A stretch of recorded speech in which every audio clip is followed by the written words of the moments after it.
78వ స్వాతంత్ర దినోత్సవ వేడుకలు ఘనంగా జరుపుకుంటున్నాం. ఈ సందర్భంగా ఈ కార్యక్రమానికి ఇచ్చేసినటువంటి శ్రీ ఉద్దండి సాహెబ్ గారు పేదరికంలో ఉన్నటువంటి 22 మంది విద్యార్థులకి దుస్తుల్ని పంపిణీ చేయడం జరిగింది. వారి యొక్క సహృదయానికి మనందరి తరపున కూడా కృతజ్ఞతలు తెలియజేసుకుంటూ, ఉద్దండి సాహెబ్ గారు చాప్రాలపల్లి గ్రామంలో కడు పేదరికమైనటువంటి కుటుంబంలో జన్మించిన వ్యక్తి. వారు చిన్నప్పటి నుంచి కూడా పేదరికంలో ఉండి చూస్తూ పేదరికాన్ని అనుభవిస్తూ ఈరోజు ఒక ఫార్మాస్యూటికల్ కంపెనీకి సంబంధించినటువంటి రాష్ట్ర స్థాయి పోస్టులో పనిచేస్తూ ఉన్నారనమాట. అంచెలంచెలుగా ఎదుగుతూ మంచి ఉద్యోగంని సంపాదించుకొని ఇటువంటి పేదరికంలో ఉన్నటువంటి పిల్లలకి సహాయం చేస్తూ ఉండాలి. ఎప్పుడు కూడా మన పేదరికాన్ని మనం మర్చిపోవటం కాదు, పేదరికంలో ఉన్నటువంటి వాళ్ళకి మనం ఖచ్చితంగా సహాయం చేయాలనేటువంటి మంచి ఉద్దేశంతో బట్టలు పంపిణీ చేయడం అనేటువంటిది వారి యొక్క గొప్ప మనసుకి తార్కాణం. అలాగే వారు ఇక ముందు కూడా మంచి మంచి కార్యక్రమాలు చేపట్టాలని,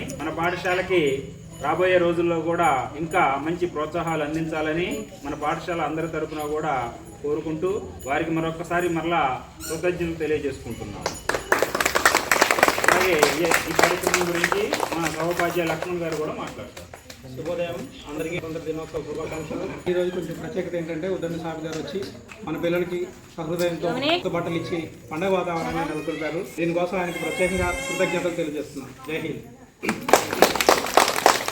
అలాగే ఈ కార్యక్రమాన్ని ఉద్దేశించి ఈరోజు ముఖ్య ప్రదాత అయినటువంటి ఉద్దండి సాహెబ్ గారిని మాట్లాడవలసిందిగా కోరుతున్నాం. స్టేజీని అలంకరించిన రెడ్డి సార్కు మరియు లక్ష్మణ్ సార్కు మరియు తోటి ఉపాధ్యాయులకు, గ్రామ పెద్దలకు, విద్యార్థులందరికీ కూడా స్వతంత్ర దినోత్సవ శుభాకాంక్షలు అందిస్తున్నాను. నా పేరు షేక్ ఉద్దండి సాహెబ్.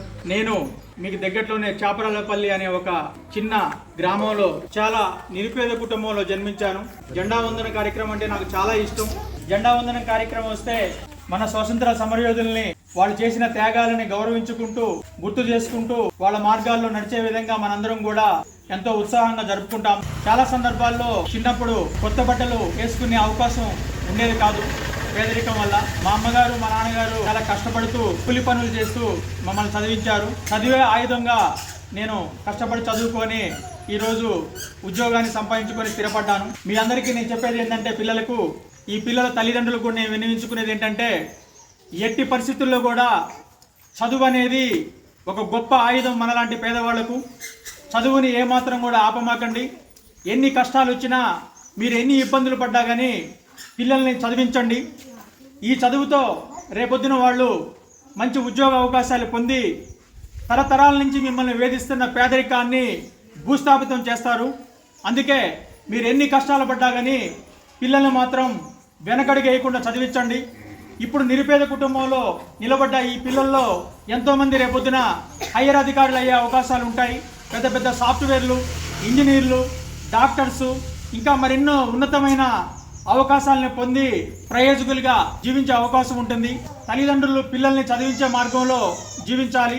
అలాగే పిల్లలు కూడా ఉదయాన్నే 5 గంటలకల్లా లెగిసి ఉపాధ్యాయులు చెప్పిన లెసన్స్ అన్ని కూడా ఉదయాన్నే చదువుకుంటే పొద్దుగానే లేవగానే మనకి బ్రెయిన్ చాలా ప్రశాంతంగా ఉంటుంది. కాబట్టి మీరు చదువుకునే అన్ని కూడా చక్కగా అర్థం చేసుకోవడానికి అవకాశాలు ఉంటాయి.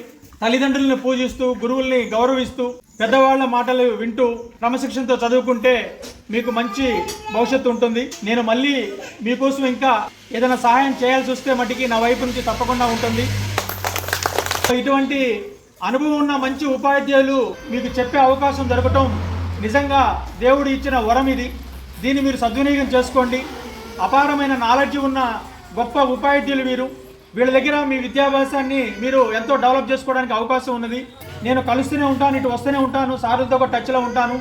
మీకేమైనా చదువుల కోసం ఇబ్బందులు ఉంటే, ఏమైనా పుస్తకాలకు కానీ ఇంకా ఏదైనా మెటీరియల్స్ కానీ మీకేమన్నా ఆర్థిక ఇబ్బందులు ఉంటే సార్ ద్వారాగా నాకు తెలియజేయగలరు. తప్పకుండా నేను మీకు సాయం చేస్తాను. ఒక ముఖ్య విషయం, మీరు పెద్దవాళ్ళు అవుతూ ఉంటారు. సంవత్సరం మీ వయసు పెరుగుతూ ఉంటుంది. మీ యొక్క చదువులు కూడా 5th నుంచి 6th నుంచి 7th ఇట్లా మీరు ముందుకు పోతూ ఉంటారు. మీరు పెద్దవాళ్ళు అయినా కొందికి, చదువుల్లో ముందుకు పోతున్నా కొందికి, రేపొద్దున ఉద్యోగాలు సంపాదించుకొని ఉన్నతమైన జీవితాన్ని పొందినప్పుడు కూడా ఒక విషయాన్ని స్ట్రాంగ్గా గుర్తుంచుకోండి. స్వచ్ఛమైన స్నేహాలు చేయండి. స్నేహితులతో నిజాయితీగా ఉండండి. కుల మత భేదాలు లేకుండా జీవించండి. మీ మతాలని మీరు పూజించుకోండి. ఇతర మతాల స్నేహితులను కూడా గౌరవించండి.